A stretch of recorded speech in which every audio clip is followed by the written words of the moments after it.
Hey friends, Pastor Bill Walden here with Build Up the Church. Happy New Year to you. I'm broadcasting here on January 1st, 2024. I'm starting off the year by reading through the Gospel of Matthew, kind of working my way through the New Testament this year. And it came to mind that the author to the Gospel of Matthew was a man named Matthew. We are told in the Bible that Jesus went on from where he was, and he saw a man named Matthew sitting at a tax collector's booth. Matthew was a Jew. His name was also Levi, another secondary name that he had. Israel was under occupation by Rome in that day, and so the Jews hated being under the thumb of Rome, and Rome collected taxes from the Jews as they governed them. And Matthew essentially betrayed his own country, betrayed his own family, friends. Everybody that knew him would have hated him for what he was doing, but he did it for selfish reasons because he could keep a percentage of what he collected. So it's just amazing to me that Jesus would choose to call a man in that position in life.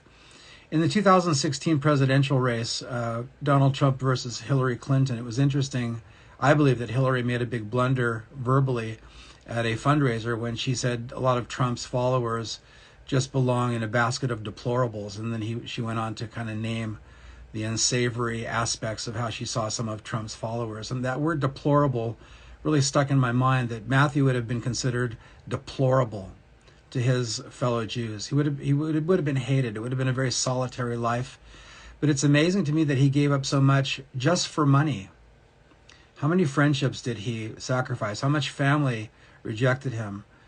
He essentially gave up his place in the synagogue. He gave up his faith in God, everything for money. And yet Jesus looked upon this deplorable man and said, "Come and follow me." Jesus said, "Follow me." Matthew got up and followed him. The story goes on to say, while Jesus was having dinner at Matthew's house, many tax collectors and sinners came and ate with him and his disciples. So Jesus was very happy, very willing to get in with a group of people that were very ungodly. But they felt comfortable around him, not because Jesus was compromising, but because Jesus was loving and welcoming and sincerely cared for these people. When the Pharisees saw this, they asked his disciples, "Why does your teacher eat with tax collectors and sinners?" This is amazing.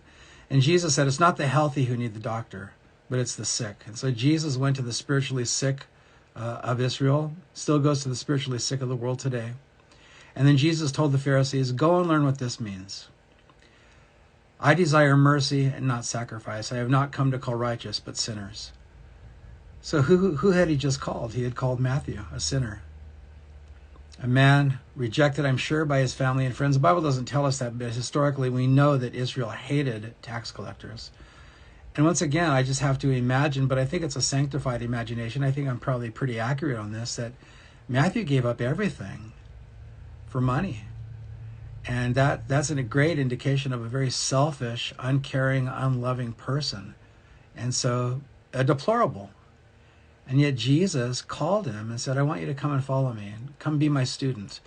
And of course, Matthew was bicultural. He grew up as a Jew, but he also, in order to work with Rome, had to be familiar with the culture of Rome, probably bilingual, Greek and Aramaic, Greek and Hebrew, something like that. He had to be functional in both worlds, but he didn't belong to either one. He was a man without a nation, a man without a home, essentially, a man without family, a man without friends, all because he was selfish, a deplorable, and Jesus called him. And I'm just thinking, my goodness, Jesus, you just called people. And Jesus didn't ask him to reform himself first or anything. He just said, "I want you to come and follow me." And as time grew on, as Matthew felt that call, and obviously Matthew felt something he had never felt before, enough so that he leaves the tax collecting business. He leaves the love of money. He just gives it all up to go and follow Jesus. And I thought, if you're a follower of Christ, or if you've considered being a follower of Jesus, that's what it means to be a Christian. You have found that Jesus is so incomparable in this world that it's totally worth it to leave everything behind that would keep you from following him. Matthew went on to write the Gospel of Matthew, and we're reading the Gospel of Matthew 2,000 years later. And it's really strange to me, and I'll close right now. Matthew had to be a very disciplined, calculating man to be a tax collector. He was good with money, and he had to pay attention to detail and all those things. And with those gifts that he used in his selfishness, now those gifts were useful to God in his dedication to Christ. If you're a Christ follower and you're feeling like, man, I've really blown it in my life, Jesus came to call sinners. So maybe you have really blown it in your life. He still wants to call you and he still wants to use you. What do you have that you can bring to him? If you've never followed Christ, and maybe people put a head trip on you and churches put a trip on you and all of those kinds of things, and said, reform yourself and be like us. And one of the sad sayings in the church sometimes is, come as you are, but be like us. No, just come as you are and meet Jesus. And he will give you such inspiration. First of all, he'll forgive you of your sins. And then he'll give you such inspiration to follow him that you don't care what you leave behind. And so it's a tremendous life. I've been a Christian 42 years now. Had a 6-year break where I went off the rails, but 40 years of walking with Jesus, and it's the best thing that has ever happened to me. So Happy New Year. If you're feeling like a deplorable, you're in good company. Jesus calls deplorables. So God bless you guys. Bye-bye.